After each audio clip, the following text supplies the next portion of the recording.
Здрасте, это пилотный выпуск путешествия киномана.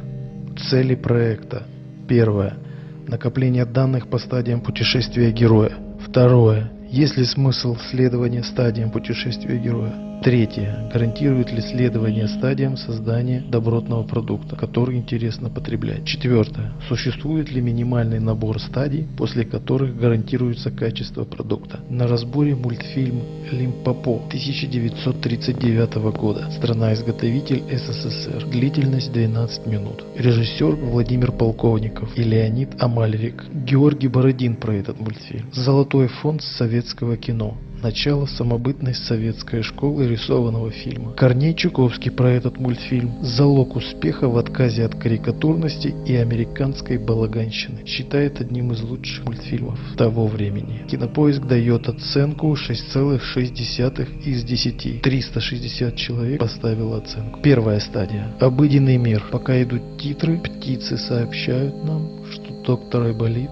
всех вылечит и всех спасет. Показывают Айболита, который проводит плановый прием зверей. На прием приходят два зверя, лиса и собака. Собака сообщает, что ее курица клюнула в нос, на что начинают смеяться птички. Но Айболит их осаживает. Первый стришок Айболиту. Вторая стадия. Зов к приключениям. Появляется вестник, волчонок на лошади. Передает телеграмму от гиппопотама в Африке. Призыв к спасению малышей. Третья стадия. Отвержение зова. Айболит не знает точную геолокацию больных, но в письме находит карту, где все и указано. Произносится слово Лимпопо, после этого собирает вещи, шляпу, саквояж, зонт и отправляется в путь. Четвертая стадия. Встреча с наставником. Этой стадии как таковой нет, возможно из-за того, что Айболит сам есть наставник, который сам себе и выдает квесты. Или, как его называет Воклер, герой-наставник. Пятая стадия. Преодоление первого порога. Символический переход через реку, переход в особый мир. Айболит переходит, не снимая ботинки и не закатывает брюки. На другом берегу немного оступается,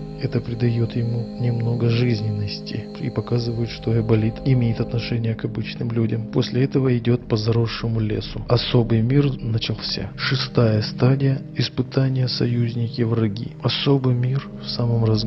Лес гуще, Айболит часто подскальзывается, ветрено, Айболит спасается от ветра зонтом, ветер переходит во вьюг, и Айболит начинает читать заклинания, после которого появляется пара волков.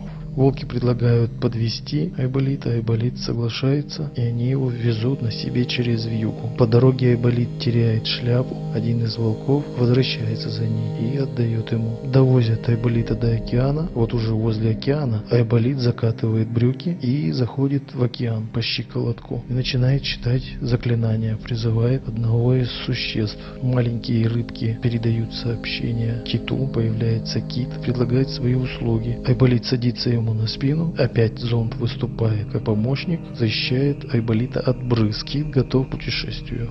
Вставка.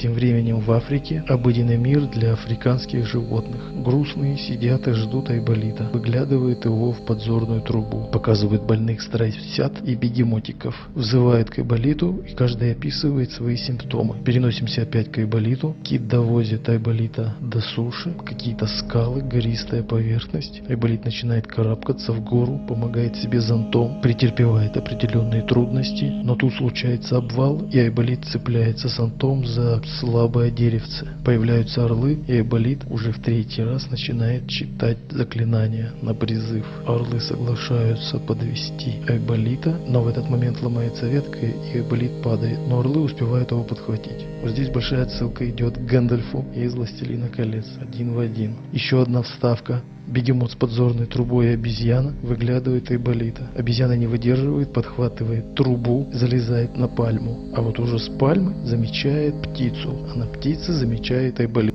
Седьмая стадия. Приближение к сокрытой пещере. Айболит встает на спину орла и прыгает вниз. Перед землей открывает зонд, который раз и использует свой зонд. Приземляется относительно неудачно, приземляется на пятую точку. Восьмая стадия.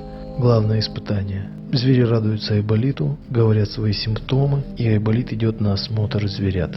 Осматривает бегемотиком животики, пальпирует, делает перевязку, а скорее всего накладывает какой-нибудь компресс. После этого бережно укладывает бегемотика в кроватку и следует к страусятам. Страусятам осматривает горло, дает капли. Появляются тигрята, не пойми с чего. А их тигрят он кормит гоголем-моголем. Чем болели тигрята, непонятно. Надо в первоисточник смотреть. Целое ведро гоголя-моголя им отдает. 10 дней борется за жизнь зверят. 9-я стадия — награда. К грустному отцу-бегемоту подкрадываются выздоровевшие дети и закрывают ему глаза. Он удивляется, все вокруг радуются. 10-я стадия — обратный путь. Айболит собирается домой, к нему подходят звери и благодарят его. Обнимаются, целуются или нет, не помню. Тигренок приносит пользу и несет зонт Айболиту. Мы же помним, что зонд — это важнейший артефакт. Айболит проверяет зонд, открывает его, закрывает, все нормально. Последний раз целует тигренка, и орел идет на взлет. Айболит машет шляпой, звери опять благодарят. 10-ю стадию можно объединить с 11-й и 12-й стадиями.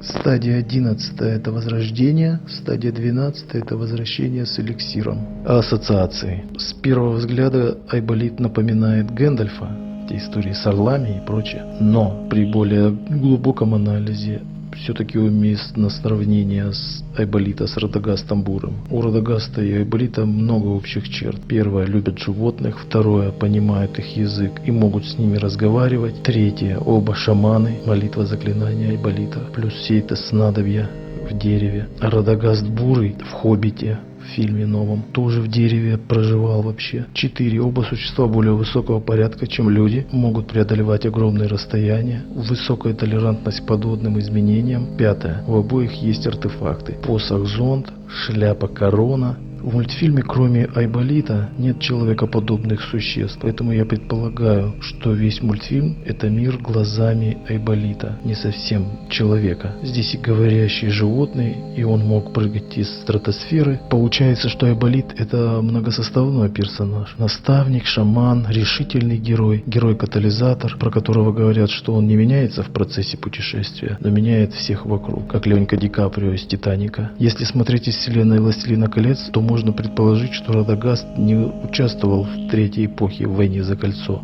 но переселился в леса русской равнины, где и продолжил заниматься своими делами. Там он встретил первых славянских племен и научил их всякому. Нынешний Айболит — это Радагаст в 20 веке. Получается, что Чуковский написал спин-офф по Радагасту Бурому, независимо от Толкина.